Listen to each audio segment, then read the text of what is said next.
Welcome, ladies and gentlemen, to another episode of Breaking the Fabe, the show where your faithful JWF bookerman and Blake Tanner sit down and talk about the world of JWF wrestling and break kayfabe apart and just get to really talk some shop, brother.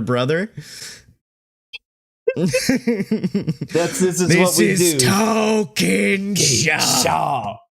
Backstage with the booker. Well, the other thing is was supposed to be a Patreon exclusive show. This one is not. This one is going out to everyone. I guess we should say it up front. Yeah, because this is the reason being is because we do have an important announcement after it took 3 extra weeks to record Wrestlepalooza 5. Yeah, it took a while to get Wrestlepalooza 5 out there, but no, it's after 5 years of doing almost literal weekly professional wrestling shows.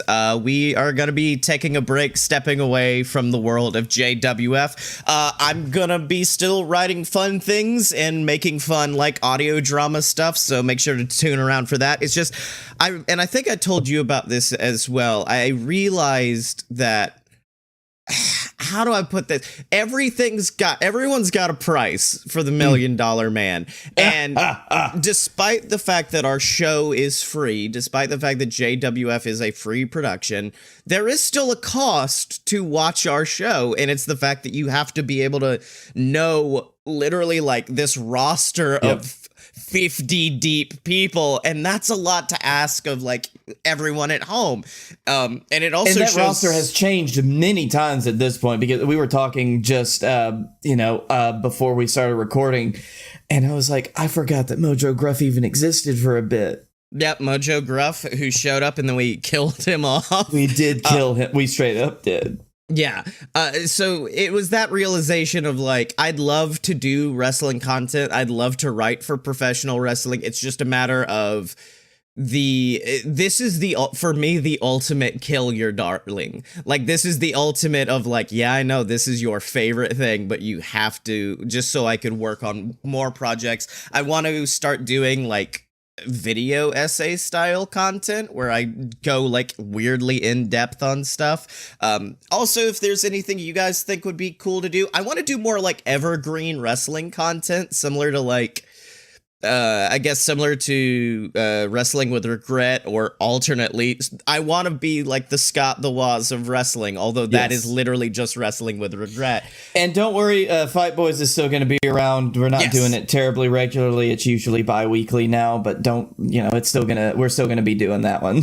I'm hopefully gonna try to push that to be more weekly as I start watching WWE content more, because apparently they are kicking that out of the park. But yeah, I'd love to do that. I know I'd love to do like, I still want to do stuff in the game. Like, I'd love to do like a Battle of the Brands type thing. I know like Ghazi messaged me the other day and was like, there was something special about season 1 of JXT. And I'm like, that's because we didn't care. We fucked around so much. It was great. And it'd be fun to do like a Battle of the Brands where we both make rosters in the game. And then, but also I don't know how 2K22 works at all. I downloaded it, played it once, and then immediately asked Steam for a refund, because you have to grapple before every single thing you do, apparently. I hate that. Understand. And also, like, that's the other thing. I don't want to learn a new system. And 2K19, I feel like I learned how to pretty consistently throw out 5-star bangers in, but also now it's very clearly a dated game. So I was also in a weird situation with that. So yeah, and we have been using this game we've used this for 4 years. It's 4 years. Yeah, because I remember we had one jump, but like, this is the game that we've been on for the vast majority of our wrestling content. Yes, this was the main thing that we did the whole time, was 2K19. It is my baby. I'm never going to delete that save file. I'm never going to mess with anything. That PlayStation 4 is on its literal last legs. It belongs to roaches now, but it will forever be known as the console that birthed JWF. Now, I guess next, should we get into just discussing like Wrestlepalooza 5? And also, I wouldn't mind like getting into what the future of JWF looks like. I mean, obviously, or looked like, because like obviously with the advent of JWF Defiance, which was a very fun show. I really enjoyed doing Defiant stuff. It really did like give a welcomed infusion into our recordings again. Yeah, that was one thing. But with the advent of Defiance, I also wanted to let that dictate the show a little bit more. So I didn't have many plans for the next year other than like certain situations. But let's go through like the Wrestlepalooza card, and then anything I can think about we can discuss. Let's start with like the Defiant matches that didn't really, I don't want to say didn't matter technically, but didn't have storyline stuff. Man, the J1, great idea in practice, or a great idea on paper, but in practice as it went on, the more I realized, oh no, it's all champions. Meaning it's all higher card people, meaning I've already got plans for them at Wrestlepalooza.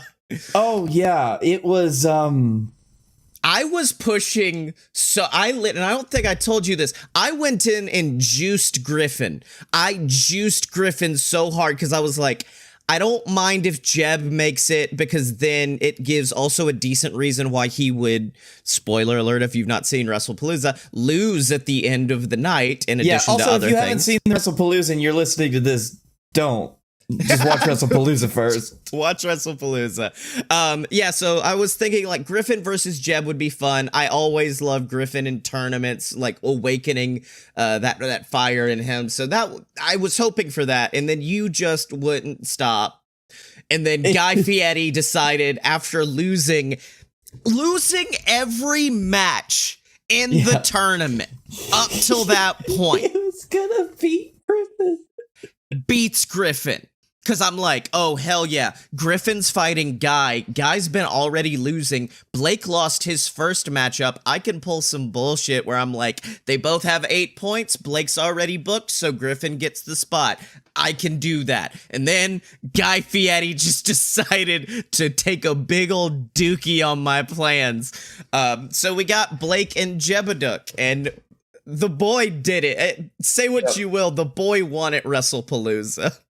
I mean, he did, and I'm really, really proud of Jebedick for that, because of all the people that he could actually pull it out against.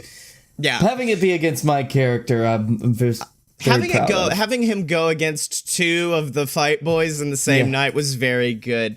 Then we had, and I believe, because a little peek behind the curtain, there are certain matches I re-recorded, Defiant matches, because I got a 4K capture card and really wanted to try that out. So I wanted to make sure it was consistent. So I had to re-record stuff with that capture card. But I think Jeb won both times. I don't think there was any finagling with that.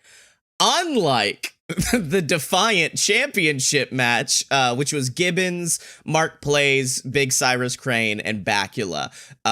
What a spread. What a spread of boys to have there. The end of that fucking Cananza match. Yeah. That set all of them up in just... firstly, in general, obviously I don't like him as a character, but like, I wouldn't have a Wrestlepalooza without Mark Plays on it. So I was like, I have to have Mark Plays on the show. I'm happy he came in. Gibbons won the first one. The first one I recorded, Gibbons actually won. And then when I re-recorded, Mark ended up taking it, which I didn't mind. I was like, if Mark Plays or Big Cyrus walks out of this victorious, I'm great. I love that setup. Both of them have very clear stories going into it. Gibbons, that's fine. Bacula, it would have been so weird. It would have been like when Zack Ryder won the IC title at Mania, and I'm like, that's fine. Go right ahead. It could have been the moment that, it was the moment that, if we would have kept going on, that means that we would have had to have created a character for Bacula, which is honestly a terrifying concept for me. It really is. Like, I think we found some interesting stuff with him, like with this idea of him not trying to be the Marty Jannetty, as it were, of Back in Black. So I didn't mind that. I thought that was pretty good. There are some people who I'm upset didn't get onto the card, and I will say one of them was on purpose because I initially had bigger plans for it. Hammerman, I'm upset Hammerman didn't get to make it to Wrestlepalooza. Yeah. And in that same vein, Robert Hill, I'm upset Robert didn't make it to Wrestlepalooza. Oh yeah, the fall of Robert Hill in the Defiance era was hard. It wasn't. Oh yeah, because he lost a lot of matches. But I also I didn't have. I think I can't remember if I had any plans for Robert going forward, but I did have something to push him a little bit. I'll be honest. A lot of the stuff that seemed a little, why is this here? It's because about 3 months ago or so, I realized we're probably going to call it after Wrestlepalooza. Yeah. And then at that point, it was about the same time the Regal Rumble came out, and we decided to split that into 2 nights. And when I said, oh, I have 2 nights to work with, I literally just shot forward on my storyline sheet, found matches I really wanted to see, and just moved them forward. Which is why we had Jebedick versus Danhausen on Defiance. Yep. And then the boy beat him, which big ups to that. There was another one, Dylan versus Momoa Curry. Dylan versus Momoa Curry was added also because of that, because I wanted there to be almost a callback to the first pay-per-views we did, which is why I did have the VWO added to that match. The Dylan and Momoa Curry was the first main event in our company's history, so I wanted the last Defiance to also have that match. Yep. So that's where that one came from. And then also, which is good because we had all of the Fight Boys fight Momoa Curry up on that lead up, didn't we? Yes, I fought him at the Regal Rumble, which I'll say is probably my favorite match in wrestling or in JWF history. That match, that lead up, everything, my character and to a lesser just that's what sucks also about being the booker is I'm like, I think my story was done very well. It's like, yeah, good for you, dipshit. But everything from my giving up the captain's championship to fighting Momoa Curry is my favorite work I've ever done in JWF. Because it's that arc, and I even had that promo I cut right after where I'm like, Momoa Curry, I was about to become that terrible human being who started out Ignition, and Momoa Curry took that person and speared them to the earth and killed them. And yeah, it's a redemption story. And then you also got to have a fun redemption story, and then we got to move on to Wrestlepalooza. And it was the only, the first and only time that I had ever beaten Momoa Curry in JWF. And yes. We fought, I don't think we fought that much, maybe yeah. And we're 2 or 3 going to discuss times. Another individual who's never beaten Momoa Curry and why they didn't again. So before we get into that, Shitty Terry versus Minoru Suzuki. That's just all. That's it. That's it. So that one was one where I went forward in time, and I initially had an idea for a pay-per-view called Shoot Your Shot.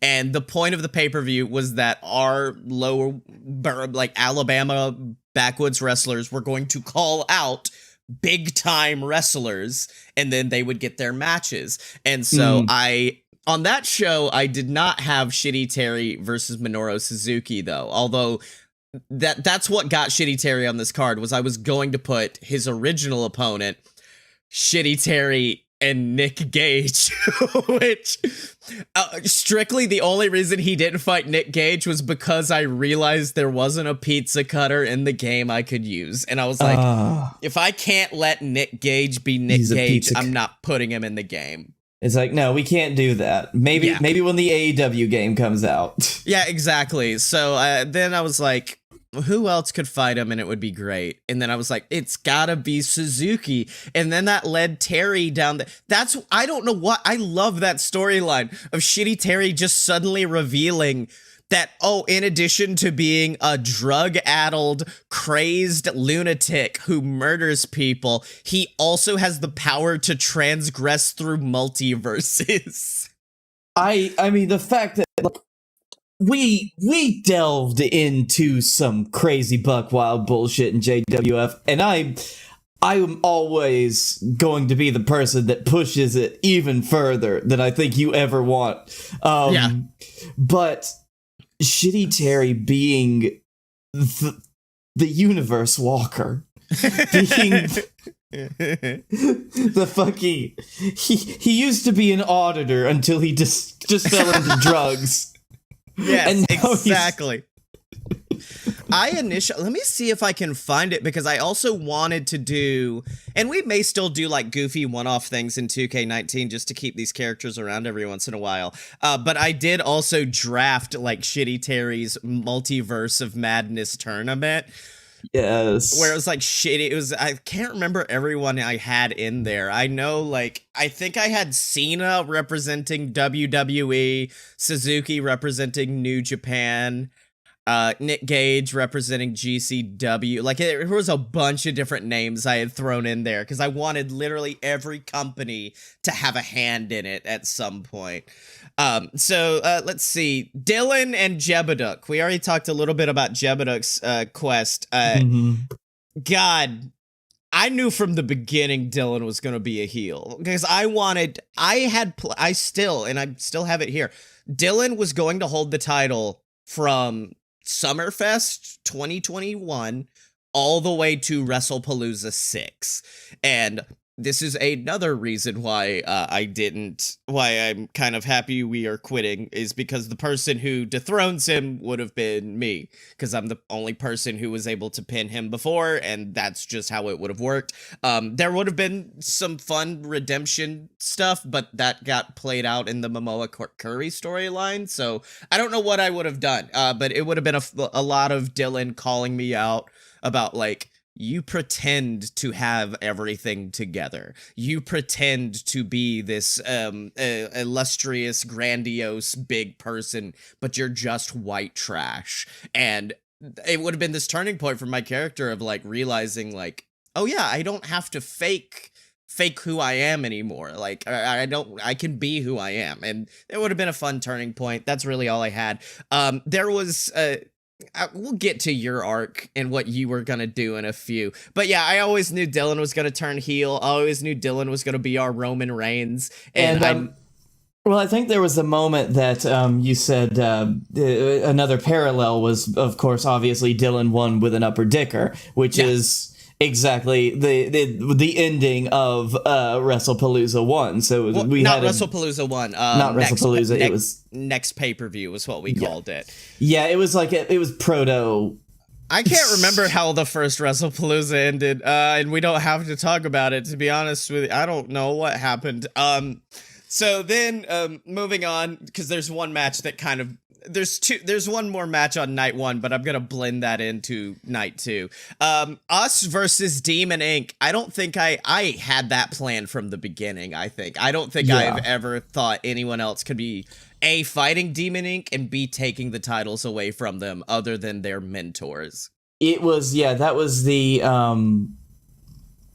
very, like, that was one of the earlier things that we had. Well, Lawrence Whitney wouldn't stop fucking with me. That is literally the most long-term storytelling I've done. Because literally it's 1 month after, I can't even remember what our post-Wrestlepalooza show was called. But yeah, that was the beginning of me. Right after Wrestlepalooza 4, I get attacked by Big Cyrus Crane, and Lawrence reveals himself as his new manager. And then we don't stop feuding for nearly an entire year.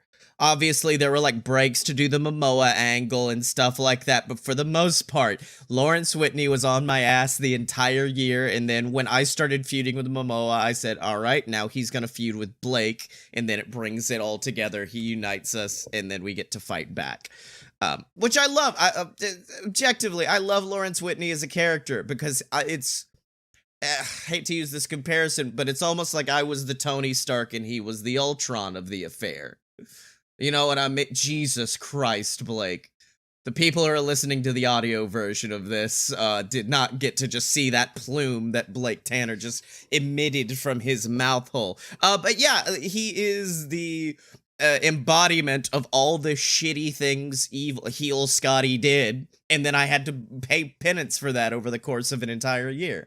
And that is all that, like, Lawrence Whitney just one of his main goals. He had a lot of people that he wanted to make miserable. You were basically at the top of the list. I was number one with a bullet. Then we had Phoenix Driver versus Tiffany. This is another reason I'm kind of happy we're stepping away for a few and not doing it as professional, because I felt like we did such a disservice to the women's division. I wanted that division to have a lot more stories behind it, and I wanted to be a lot more strong. But we've already discussed it in a previous Breaking the Fabe episode of just, I don't like finding voice actors. And I don't, and it is hard to schedule voice. It's hard enough, like we said before, it's hard enough to schedule Dylan for his promos. You know, him and Ghazi takes about 5 years, but it's fine. And so, like, no, like, absolutely go support Kimberly Spirit if you see them wrestling near you. They did phenomenal as Val Curry. Go check out Kate Nix. That was our voice for Iona. I think Iona only had one promo. They never got to do a promo because I never even asked them, but Caroline Minks was supposed to step in as Karen Bush, and if anyone could have knocked it out of the park as someone who would have just been the worst person, it's Caro. So as things built up towards Wrestlepalooza, I kind of was like, could get the promos, but also there's 10 matches I have to build up, which means you kind of have to layer storylines. And so I thought, what's the most enthralling take? Because initially I believe I had Phoenix Driver winning the Rumble, and then someone else faced, I think it was going to be Phoenix versus Iona at Wrestlepalooza for the title. And then Phoenix ends up winning the fucking chamber match. Luckily, I recorded that before the Rumble, so then I just had to say, oh shit, what do I do?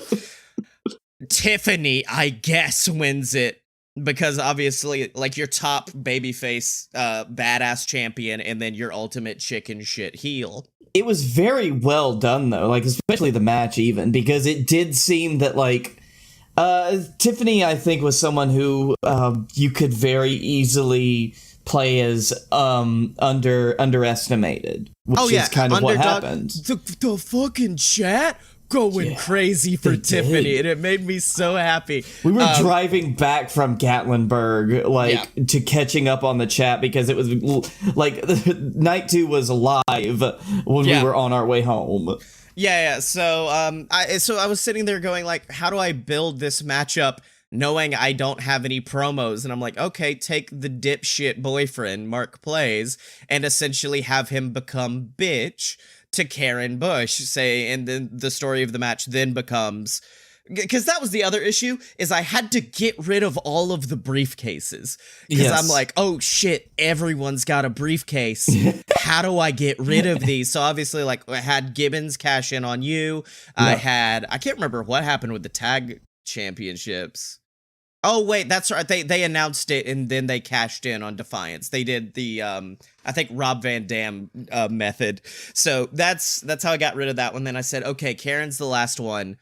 Oh, it would be really badass if Karen essentially is threatening Tiffany the whole time. And then, honestly, Tiffany was not supposed to win at the end of the night, but I was like, this is the last one for a few, give it to her. Plus, I'd love to see Karen Bush tap out.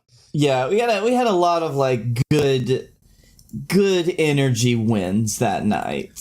Well, that brings us to the next matchup. Oh, here we go. The first ever War Games match, aka just a 3-on-3 Hell in a Cell match, and this match was strictly made because I wanted to see the promos happen. Yes, we wanted to come out, say the things, and then go. You know what I mean? I know what you mean. AJ Steele winning the Defiant title is the greatest gift God ever gave me, because those are my favorite promos, and then the thought to pair him of all people with bananas in pajamas. It was beauty. It was grace. It was style. It was everything we needed with that team. And the fact that, like, we got so much mileage out of them. That is one of the things, and I think you said this as well, because that we're stopping where it's the opposite, where we wanted to do, like, more AJ promos, and you wanted to just go hog wild. Oh no, I told him. you a few weeks ago, the moment Alex Jones's stupid ass lawyers texted all of his phone information to the defense team, I was like, this is everything. I could book so much shit just based off of this. And then, but at that point, we'd already written everything and we had already gotten through it. I was like, damn it. No. So like there is still like that itch in the back of my head to jump back into it. But yeah. And then to take the goofiest, shittiest heels we have and put them against the goofiest, most pure 3 baby faces I could think of. Tekken Mike, Vlad Tankman, and Falcor. Yes. Absolutely. Snaps all around. That was my favorite thing. Having Falcor have a nice win is also another, because Falcor, in my heart, Falcor is second only to Jeb. Yeah. And I feel bad because we didn't give Jeb the title, but I will unfortunately have to agree with Jim Cornette in one respect when he was talking about El Generico. He was like, you can't have a damn babyface champion who can't cut a promo. Now, obviously, with El Generico, that's incorrect. El Generico, Sami Zayn, whatever, should hold world heavyweight championships in every single company that he's in. Because he can't cut a promo. Yeah, Jeb, unfortunately, Jeb, we've done everything we could. I put him in a fancy white and gold suit. I did repeat, because I did do the same thing in a other storyline with Jeb, I believe. But I did get to do my favorite thing, which was stop Jeb from speaking for a long time. And this just, the only thing he says is announcing that he's going to win. Yeah, which is a very good, like, it's a good storyline to use for this. It's a good, like, way to get out of, because we kneecapped Jeb from day fucking one, from the moment that whichever one of us decided that was going to be his voice. And he was going to inhale dog all the time. Up next, we got Ghazi versus Crush Atlas for the Captain's Championship. If you thought I wasn't about to give Ghazi that fucking championship at least once in this company's history, you're an idiot. That kid earned it. That kid deserves it. But also, I did make sure that he won it in the most chicken shit bullshit way possible. Yes. It was so perfect for Ghazi. Yes. It was just so, it was also great to see him win that title. It was great to see him, like, get something, like, really get the due that he paid for 5 years ago. Well, also, in addition to that, like, I had recorded the match and forgot to make it a title match, and I've done that before, and usually you can't really notice, because usually I'll have, like, the champion win or something like that, and then just the end of match celebration looks like a normal end of match celebration. That happened again, but then I was like, must redo this whole fucking thing, because I'm not gonna have Ghazi not be seen with that title. So yeah, big ups to the Nightmare. Congrats for that. Also, what I love about this is that I spent the entire, like, lead up to it in the BS versus Demon Inc. storyline being like, if I can take those belts away from you, Lawrence Whitney has no more power. He has nothing that can secure him a spot on this show, and then Ghazi immediately wins it back for him later. Oh, and that's another thing that could lead into some great shit from Lawrence Whitney's part. No. Ghazi was going to kick Lawrence Whitney out pretty quickly. Oh, yeah. Ghazi was going to take over and basically make I think the Dark Carnival was what I named them. The Nightmares. Can't be the Nightmare Family. It was the Nightmare Family is what I named them. And honestly, though, Crush Atlas, one of the best champions we've ever had.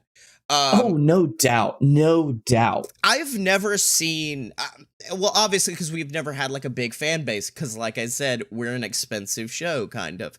But it's a lot of opportunity cost to get people, like, bought into 5 years of wrestling. But that being said, we've never really seen quote unquote organic growth until Crush Atlas showed up. The moment Crush Atlas showed up, like during streams, people would be like, fuck yes, absolutely. Crush Atlas, that's my boy. I love Crush Atlas. So yeah, no, Crush would have probably within the year been challenging Dylan for the championship. Not winning it yet, but like obviously battling it out. But my God, though, it's amazing how Goldberg-esque he became in that sense then, because he's just widely popular, and it's just like anytime he comes on, people freak the fuck out, and he tends to end things pretty quick. Yeah, love Crush Atlas. And once again, like I said, Ghazi had been fucked out of that title so many times that I'm like, yes, they deserve that. So now we need to get on to the last two matches of Wrestlepalooza, which was initially only one match. And it's Momoa Curry versus Captain Tibbs, and then Captain Tibbs versus Chuck. So, this changed a fucking lot. Oh, yeah. Actually, Momoa Curry's entire retirement trajectory changed a lot. Everything past when, everything from the week after he announced Tibbs to be his opponent. Everything after that's what changed. Everything up to that had been relatively correct.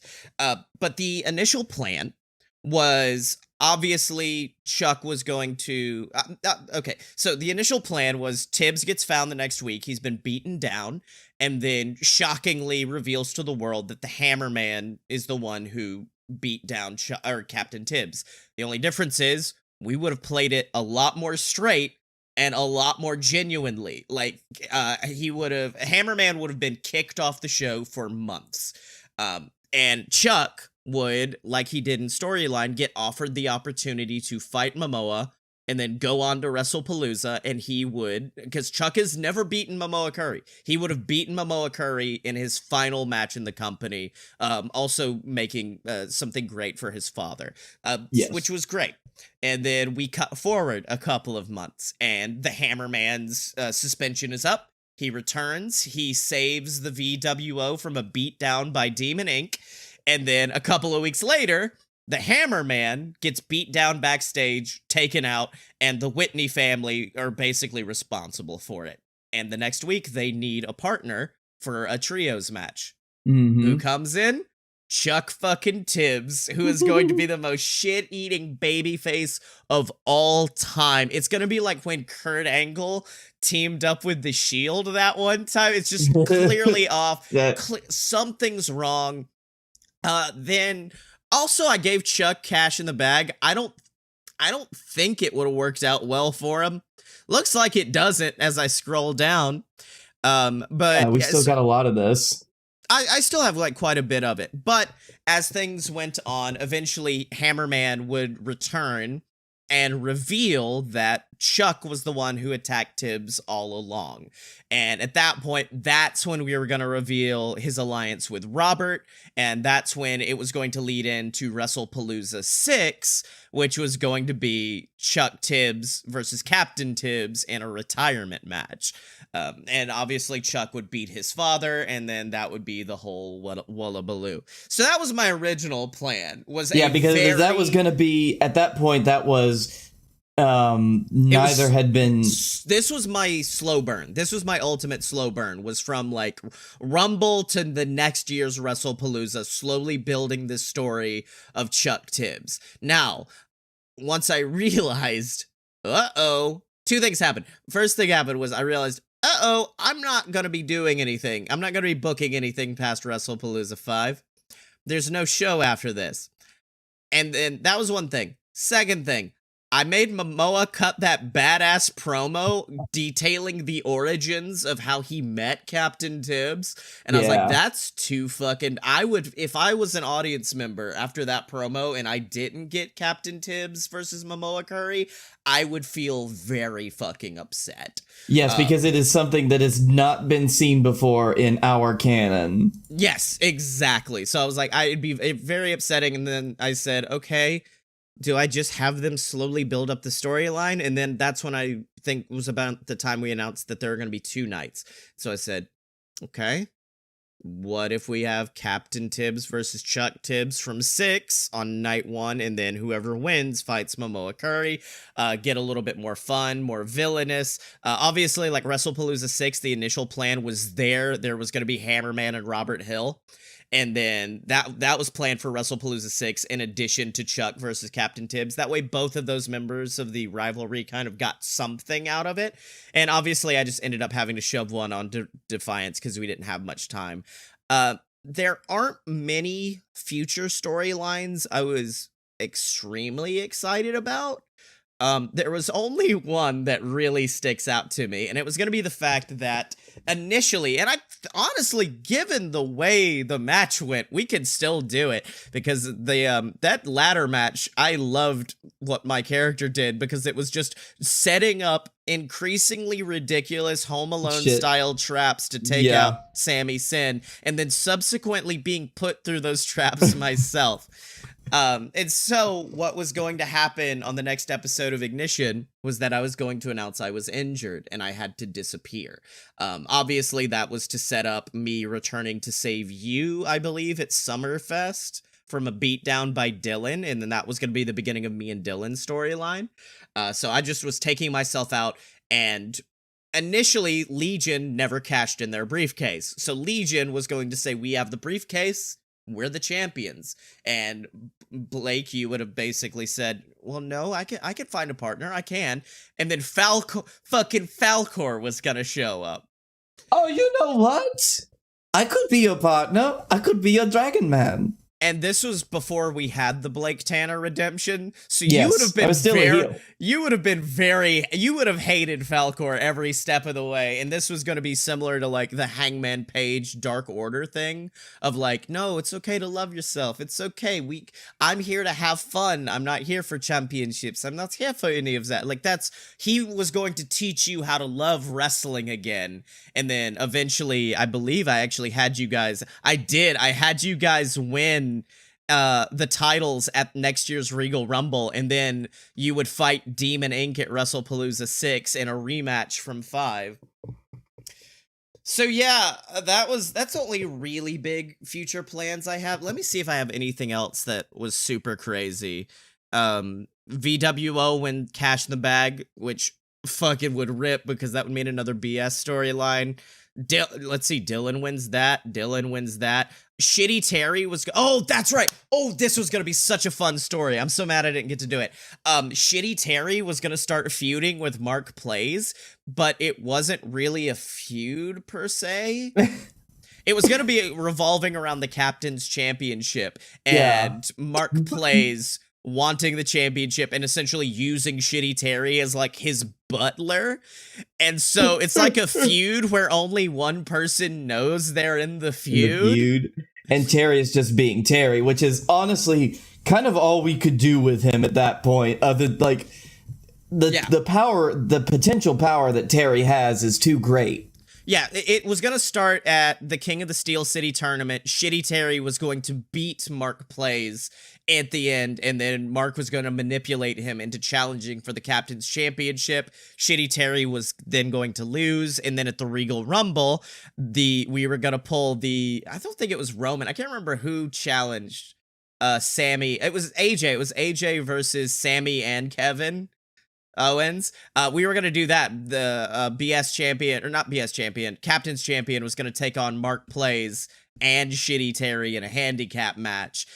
Terry was going to pin the champion, but Mark was going to call himself the Captain's Champion moving forward. And then there would be a unification match at Wrestlepalooza 6, a ladder match between Mark Plays and Shitty Terry.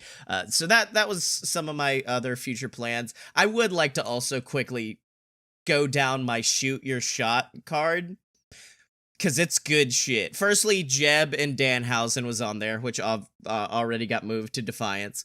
Shitty Terry and Nick Gage, which we already discussed. Sam Adams, the American Beer Man, taking on the Texas Rattlesnake, Stone Cold Steve Austin. I came out of retirement. I heard there was another beer man. I came to kick his ass. Then Dylan, obviously, we would fight Kenny. Because fucking obvious. Like, Of you're not course. gonna have Dylan not fight Kenny. He's already fought and beaten Okada. Yep. Phoenix Driver was gonna take on Thunder Rosa, which, depending on how All Out goes, might have been a championship versus championship match. Yeah, and fuck this last one. No, there's two. One, calling back to a promo Momoa Curry did against me. It was going to be me with my wife versus Cody Rhodes and Brandy Rhodes. Andy Rhodes. That one was the ego fight. That was the ego fight. And then the main event of the evening, a match that, in my opinion, he's already won. Captain Tibbs versus Vincent Kennedy McMahon. Captain Tibbs fucking outlasted Vincent Kennedy McMahon. I want you to... By about 3 or so weeks. Yes. Yeah. I just want everybody to let that sink in. Yeah. Very good. Oh, and then we also were going to do a, similar to Mystery Vortex at PWG, we were going to do a show called Stand Defiant, which was similar to, if you were with us for when we did Money in the Dank, and we said we can't book anything leading up to it, that's what it was going to be. I wasn't going to be allowed to book anything, and the show was just going to give me a pay-per-view, and that's what I had to run with. And I would have to go back and kind of build stories on top of it to figure things out. And it most likely would have broken any story. Like, there's a good chance that one of the major storylines could have easily just been shattered. Yeah, exactly. Oh, that's when he does it. Yeah, it was the Tibby Awards is when Hammerman returns and reveals that Chuck attacked Tibbs. Okay, that was a good idea on my part. The Tibbies always end up having some buck wild shit, eh? Yeah, we always kind of had it. It was always a good, like, setup point for a major feud that we didn't want to set up at the Regal Rumble. Yep. It's something that we could do to get us a Wrestlepalooza, like, feud going or something like that. And or we didn't alternately to lose your tag team championships. Which, yeah. I believe at least a 50% success rate of if you challenge for the tag titles at the Tibby Awards, you'll probably win them. Yeah, the numbers don't lie. That was one of my favorite Lawrence Whitney promos, was when they won the Tibby Award for Tag Team of the Year, and he was like, seems like no one wants to fucking do it this year, huh? Weird how that works. Look at us. Well, before we call it a day and bid you adieu, I do have some big nerd shit, which is I have a massive win-loss record spreadsheet of just like and it's only since the beginning of Defiance. So this is everything from April 6th, 2020 to today. And but then I believe I also have some stats about like tag or championship reigns. That is from the beginning of the show. So let's start with our tag division. Best performer since the beginning of so since 2020, the best performer in the tag division at number 3, Bananas in Pajamas with a 40% success rate, 2 wins, 3 losses. The VWO, 7 wins, 5 losses, 3 ties, 46% rate. And then just blowing them all out of the water, Demon Inc., 5 wins, 2 losses, 71% sitting on top. God damn. They did not have the most matches in the division, though. They only had 7. The Wild Eyed Southern Boys had 13, and the VWO sitting at the top with 15 matches in the division. That's the VWO for you. Mm-hmm. Now on to, this is for the entirety of the series proper, since the beginning, since like the first episodes of Fight Boyz. So, you want to see longest reigning or most tag team championships first? Let's do most and then longest reigning. I think longest reigning should be the main event. Okay, well, firstly, a singles competitor who have held the most is a tie. It's tied between myself and the Hammerman with 4 reigns each, because we both had 3 reigns from BS and VWO, and then Hammerman also has one from Rising Suns, and I have one from when I tagged with my dad.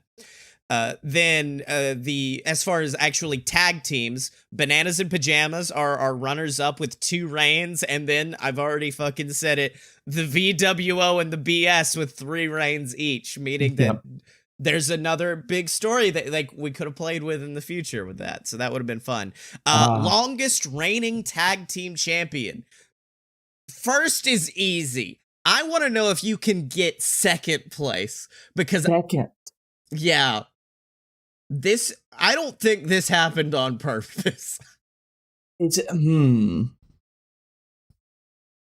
I'm trying to think because I do know there are large swaths of time where tag team champions were held, like championships were held, and we just didn't do anything with them. Was it the Roanoke Boys? It's the Roanoke Boys. Holy shit. 246 days versus the BS, the obvious longest reigning tag team champions, 303 days. Actually, hold on. Let me see something really, really quickly. Yeah.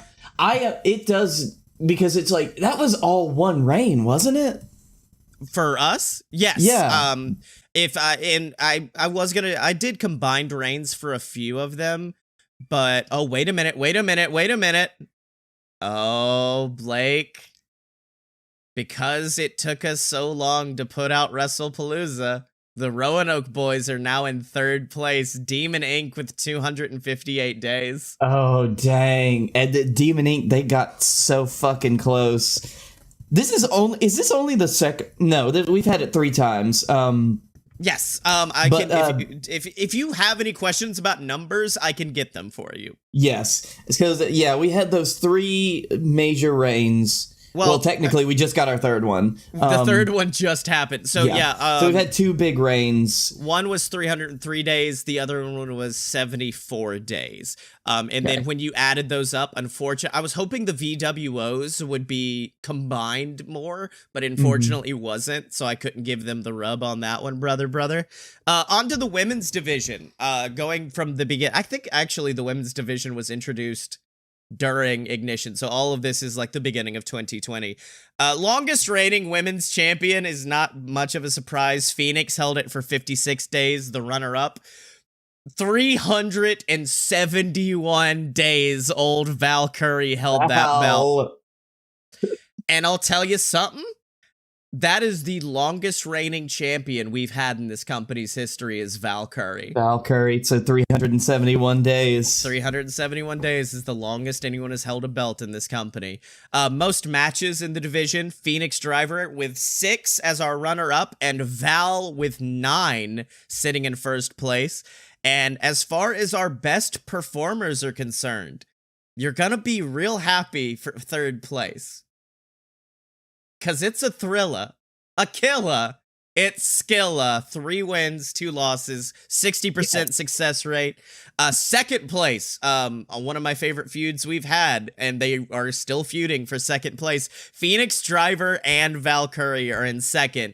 4 wins and 2 losses for Phoenix, 6 wins, 3 losses for Val. They both have a 66% success rate, which means that the best performer in our division with an 80% success rate is Ayana, the Warrior Princess. 4 wins, only 1 loss. She is like the Dylan of that division. Like the way that she's been built is just like, there are so few that can defeat her. It is more of a thing to fight for 2nd place like Val Curry and Phoenix Driver have done. Yes. So now let's move on to the singles division.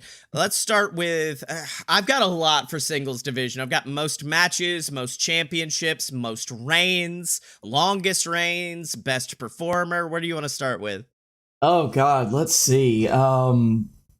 Let's just start with Defiance. What's our win percentages like since then, and we'll go further back. Oh, okay, I see what you mean. I thought you meant the championship of...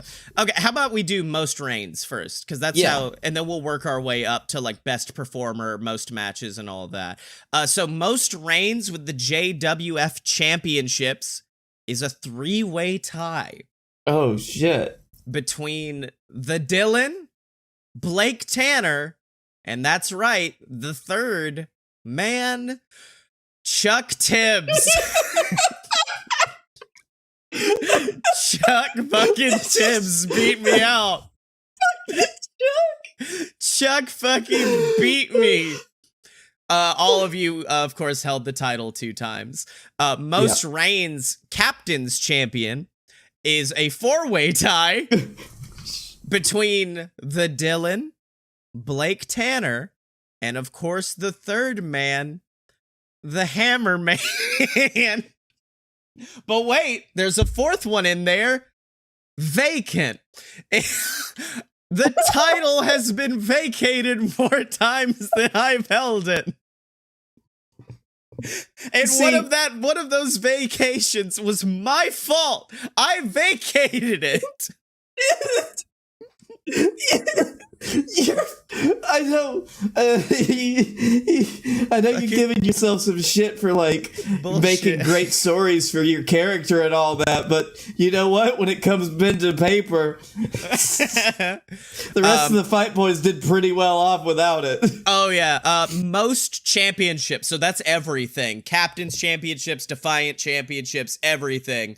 Runner up. Me with 7 championships throughout my entire reign, and in first place with the most championships throughout the history of JWF, Blake Tanner with 8 championships, which means that adds so much more weight to that feud we had over the Defiant title. Yeah. Adds so much more to it now at this point. Because that was the one that, like, we were tied before that. That pushed you over the edge. Yeah, that's what it took. On to the longest reigns. The longest reigning Defiant champion, runner-up, Chuck Gibbons with 66 days, although that's a little debatable. He held it a little bit longer, I think. And AJ Steele, longest reigning, 97 days. Fuck you. Best. So, a blessing in disguise. Longest reigning captain's champion. Oh, I did have to adjust this one. Longest reigning captain's champion. I initially only had 1 runner-up, but it was a similar to the Demon Inc. and Roanoke Boys situation. So, Mojo Gruff, your favorite that you definitely remember, held it for 220 days. 3rd place. 2nd place, Crush Atlas, holding it with 231 days under the belt. But you know what? I didn't hold it twice, but I certainly held it the longest. Scotty Moore, longest reigning, 254 days. Damn. All right, now on to the longest reigning JWF World Heavyweight Champion. The runner-up, 2nd place, is Blake Tanner with 328 days. But technically, combining reigns, the real runner-up is the Dylan with 351 days, combined reigns. And then number 1 with a bullet, Momoa Curry, 364 days. I'm now also really upset with myself now that I realized I stopped Momoa from hitting a year. For a year. Oh, God. I stopped him from hitting a year. Although, oh no! If we had been a little lazy, as we are wont to do, and happened to release that Wrestlepalooza just a week later, Momoa Curry and his daughter would both have held their respective titles for the exact same amount of days. Like that's as long as they physically can do it. Yeah, exactly. So yeah, that's they give them a year. All right, do we want to go with best performer or most matches? These are both since the beginning of 2020.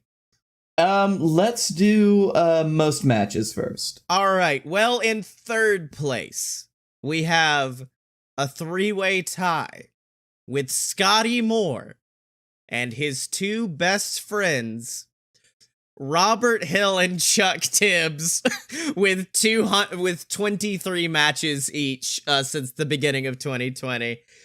Best buddies. My best Robert buds. Hill and Chuck. Chuck and Robert. And It's like the fucking diet Fight Boys. it is second place, Dylan, obviously, 29 matches. First place, the boy I couldn't stop getting to be in the first match of every episode of Defiance. It paid off. 30 matches since the beginning of 2020 for Blake Tanner in the This world was gonna of be my- JWF. Yeah, this was my John Moxley, like Dean Ambrose run in WWE, the Iron Man run. Yeah. No, I was gonna say his current run. This is you had True. some time like that too. All right. So best performer in the singles division. I gave us a top 5. It's real weird to look at it. So number 5. Would you want to take some guesses? Do we want a Family Feud this one? Oh, that is interesting. Oh, fuck, now I need a fucking list of our fucking roster. God, number 5 is going to be hard to determine. Do you want to just throw them out there and I can tell you? Yeah. Okay, I can tell you where they're at. We'll Family Feud it. Yes. Let's start with, is Jebedick on the list? Jebedick is on the list. It's on the board. It's. I've never done a Steve Harvey impression, and I don't think I will ever again. Yes, Jebedick is sitting in third place. 13 wins, 5 losses. He had a 72% success rate. Good for him. Yeah. What about, let's see, the Dylan was basically disappeared for most of this. How about, let's just do the other Fight Boys. Tell me about Blake Tanner and Scotty Moore. Blake Tanner and Scotty Moore are not on the board, man. Oh! Neither of us are on the board. Yeah, that's why. That's why I looked at it for so long. I'm like, that can't be right. Did I book us that badly? Yep. So Jeb is third. How about Chuck Tibbs? Chuck Tibbs on the board. Nope, no Chuck Tibbs either. What about Griffin Clouds? Gotta go over to the other family over here now. That's your third strike. That's the You're third out. one. Give me the rest of them. All right, at number 5, Robert Hill, 14 wins. Now you forget Robert was undefeated for like the first bit of 2020. It was, it's hard to, because this isn't exactly when Defiance started, but. Oh, no, this is the beginning of Ignition. This is since the beginning of 2020. So Robert, yes. I just lost 2 fucking years, huh? Yes, exactly. Robert Hill, 14 victories, 9 losses, 60% success rate. Okay. Fourth place, Crush Atlas, the boy, 8 wins, 4 losses, a 66% rate. Third, Jebedick, we've already discussed. Second one is very interesting, but it is Falcor. What? He's not. So I had a weird limitation because obviously there are certain performers who, like Titan, who had been in only like 1 or 2 singles matches and won both of them or something like that. And that would have automatically put them at the top of the list. So I made a requirement. You had to have wrestled at least 5 matches. And Falcor just edged that out. He had 5 wins, 1 loss, and 83% success rate. And here's the thing, Blake. Number 1, you've already said, because it is your undisputed JWF World Heavyweight Champion, the technical spectacle himself, the Dylan. Yep. Because he's had what? Well, he's undefeated. Like, he's the only one. I'm the only person who ever really pinned. Do you want to guess how many matches he's won? Oh, I know it's been a lot. He's had at least, what? I'm going to say 20 matches. Oh, no. He's won 25 matches. Fuck. He has lost 3, obviously some of them by DQ or things like that, and he's also had 1 tie. He had an 86% success rate. So I want to talk to Dylan from 2019, who was walking around Epcot with me and was like, why doesn't my fucking character win anymore? Well, he fucking did now, didn't he, dipshit? Look at what you did since then. Let's fucking go, boy. Let's go. You did, like, this was this is like when fucking Nakamura became the king of strong style before, he just became one of the best wrestlers in the world. Exactly. Well, see, this is the part for me. The thing that I love so much about Dylan's heel turn is that now he is taking the parts of his character from before of being a very slimy, willing to do anything, cheat to win, dominant heel, and blending it with the technical spectacle we've seen. That's the scariest shit I could think of, is a guy who could break your arm, and then if you don't tap, he'll cut your head off with a machete. Like, it's taking the technical spectacle and saying now he's willing to do whatever it takes to win. Yes, it's like he's still that good, but also he'll kick you in the nuts. Yeah, he will defeat your dick. Exactly. So yeah, this has been Breaking the Fabe. It's been a really, really good time. It's been a great 5 years of writing the world of professional wrestling. Do you have any personal favorite? Like I already said, like my favorite match already happened. It was this year's the Regal Rumble, me and Momoa. My favorite storyline I've already discussed.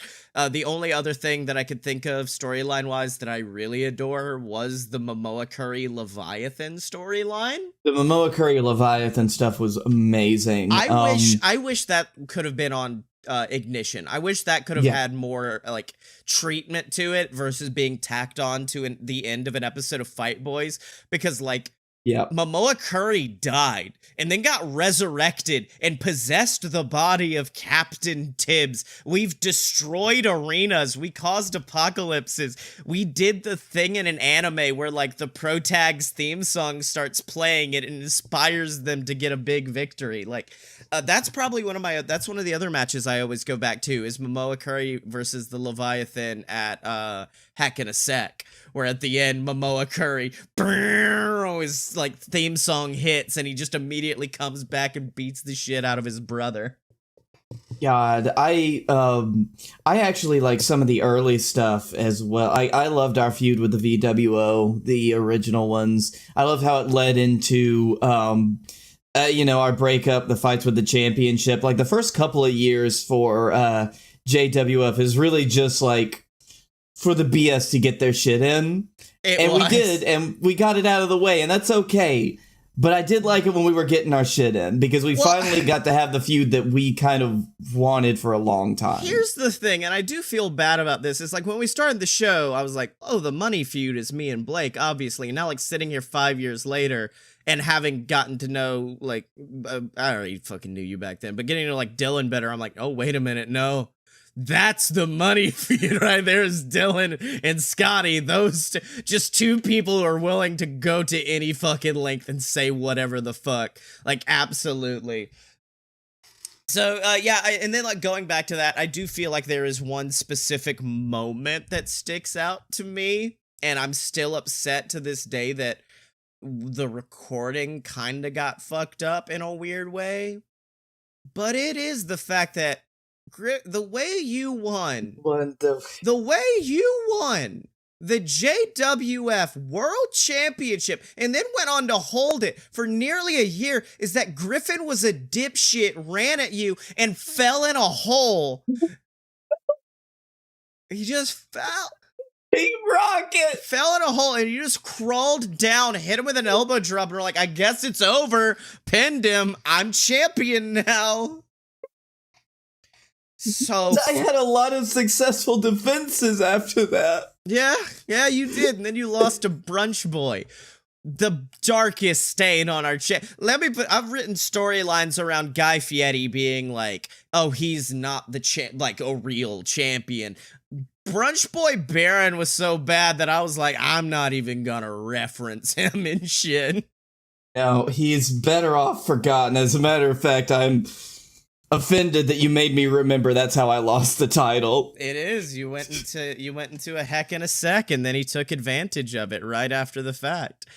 All right. Well, do you, any other big? Oh, but you know what? My Heck in a Sec win rate is still intact now, isn't it? Yes. Actually, before we started doing Defiance, where we kind of slowly realized, oh no, we can't feud anymore. You know, like, we can't really fucking feud anymore. Our feud was gonna lead to me versus you inside Heck in a Sec, because neither of us had ever really been defeated inside Heck in a Sec. So it was going to be determining which of us was better that way. So that was going to be fun. Actually, that was going to be the beginning of me and Dylan's feud too. Was you were gonna fight him at Summerfest. It was gonna be you versus him, and that was gonna be a feud of like almost pleading with him, like, dude, you're a fight boy. This isn't the shit we do. It would have been almost like, weirdly, like, we've grown, and clearly you did grow, but now you seem to reverted because it feels like you're a coward at this point. And so then he was going to beat you through cheating. I was going to come out, save you, and then fight him at Heck in a Sec, and he was going to murder me. He was going to annihilate me inside that cell, absolutely kill me, take me out, and I would be out of action again. So I would have returned from action, and in my first night back, just gotten kicked, much like Cody Rhodes. I went into a Hell in a Cell match, got my shit pushed in, and then went out again. And then I was going to, at the next Regal Rumble, number 1 was going to be you. You'd come out to the ring, be waiting for your opponent, and then I was going to come out. And then me and you were going to British Bulldog Shawn Michaels it and literally stay there the entire match, go from the first 2 to the final 2, and then I would, like, at the last minute eliminate you for the victory. Which would have made me the only two-time Regal Rumble person. That's fuck, I didn't look at those. I didn't look at like Cash in the Bag or anything like that. I mean, there are a few that are obvious. Like, I know Guy Fieri was King of the Steel City the most times. I don't think we had any repeat Cash in the Bag holders, did we? No, I think it was a unique holder every time. Hell yeah. All right. Well, anything to say to the people before we call it a day? Oh, this has been a ride. I only wish Captain Tips could be here to say goodbye in person, but he's in traction. He is. He got his shit pushed in by Momoa Curry. All right, who is now happily sitting atop Valhalla. I'm sure you will all be excited to know. But until next time, you can find me on Twitter at ScottyMo. You can find him on Twitter at Blake A. Tanner. You're never on Twitter, but yeah, sure, go find him. Yeah, This has been JWF Wrestling. It's been a ride. We love you madly. If you have any idea what you'd like to see in the future from us, like I said, it's about to be a real Wild West situation for the Fight Boyz, because we don't know what's really next. Could be video essays, could be weird revisitations, could be just like Wrestling 101, where we teach you the basics of like who certain wrestlers are and why you should care. So just let us know in the comments below. But until next time, remember to follow us on Twitter at Fight Boyz Show, because when you're a fight boy, you're a fight boy for life.